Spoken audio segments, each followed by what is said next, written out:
Hi guys, so in the space of a week, 2 buses have been burnt in Northern Ireland by what appears to be either loyalist paramilitaries or individuals working with those groups.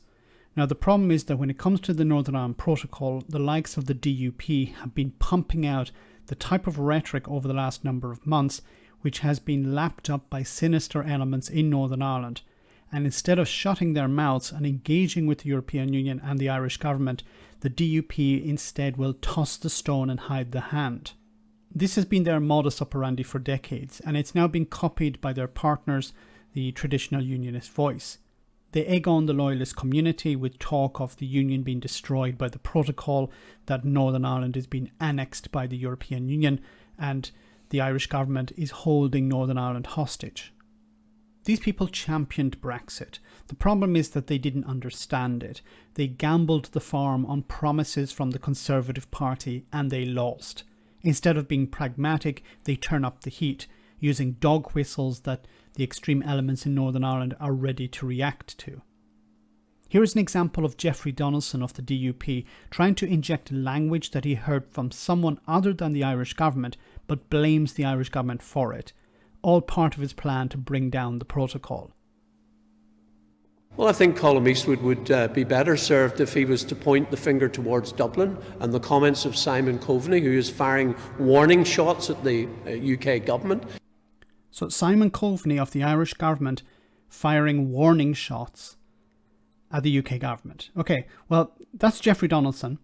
The same day he gave this interview to the BBC Radio and the Nolan Show, where, well, let's hear where he heard the word warning shots. Rather than being worried about Billy Hutchinson, you should maybe be more worried about what Ireland's Foreign Minister Simon Coveney has said. He's issued a warning, hasn't he? Any move by the UK to suspend parts of the Northern Ireland Protocol could threaten the entire post-Brexit trade deal. And I think there's a warning shot directly to you and the British government. Well, Stephen, again, that kind of rhetoric, the word you used, warning shot, talking of war, warning shots. But what does that do for tension? What does that do to settle things down? What does that do to help keep the situation calm while we all work to find solutions? It doesn't help. And Simon Coveney has a record of upping the ante. Simon Coveney did not use the word shot. Mr. Nolan from the BBC did. Not Simon Coveney. But listen to Jeffrey Donaldson once again. Towards Dublin and the comments of Simon Coveney, who is firing warning shots. So he listens to some idiot on the radio who uses the word warning shot, and then he uses it himself against the Irish government, even though the Irish government did not use the word warning shot. The UK government using megaphone diplomacy instead of getting around the table. Megaphone diplomacy. This is the guy who's injecting language that he heard on the friggin' radio into a situation that's already boiling over. There are people burning buses because of the language that this man is using. Luckily, no one has been harmed yet. But it's only a matter of time, unfortunately, until somebody is harmed. This is the consequence of this type of rhetoric.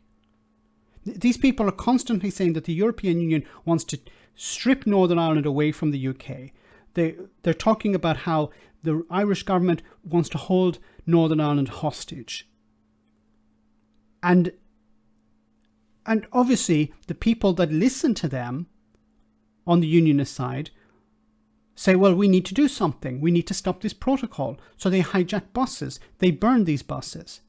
And it's normally in the unionist areas.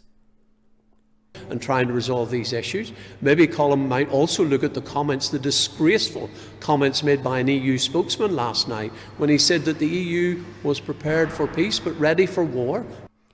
Now, I've actually looked for that source and I can't find it. This is something that was quoted by the Express, I think. The Express newspaper, okay? Or the Daily Mail. So it's not exactly a reliable source. And let's say they did say prepare for war. Well, they're not talking about a literal war. They're talking about a trade war. You do know the difference between a war and a trade war, Jeff. What does that mean? What kind of rhetoric is that to engage in at a time of tension? Surely we should all be taking steps to calm things down, to focus on where the solutions are. That's where we are as a political party. All along I've said it's politics that must deliver the outcome here. It's politics that can make the solutions. This guy is a disgusting individual, because he's the type of guy who will say, on one side, shots being fired, and then on the other hand, he'll say we need to tone down the rhetoric. The Irish government did not say anything about shots fired. You did, and you heard it from a friggin' idiot on the radio. But this is how the DUP works. They inject rhetoric into the discussion, dangerous rhetoric. Members of the loyalist community who listen to them on a daily basis react to this, and the consequences are burnt buses. Burnt buses that result in strikes that took place because the drivers are extremely concerned, because the drivers are threatened. They have gone on strike over this, and because they've gone on strike, it means there are fewer services for people in the community. And it all stems from the DUP's attempts to bring down the protocol. And the protocol exists because they tied their wagon to the Conservative Party and Brexit. They can't get out of this. They are responsible for this. But they want to shift the blame constantly. Shift it onto the SDLP, shift it onto the Irish government, and of course shift it onto the European Union. Let me know in the comment section, guys, what you think about all of this. As always, your comments are greatly appreciated. Thanks a lot.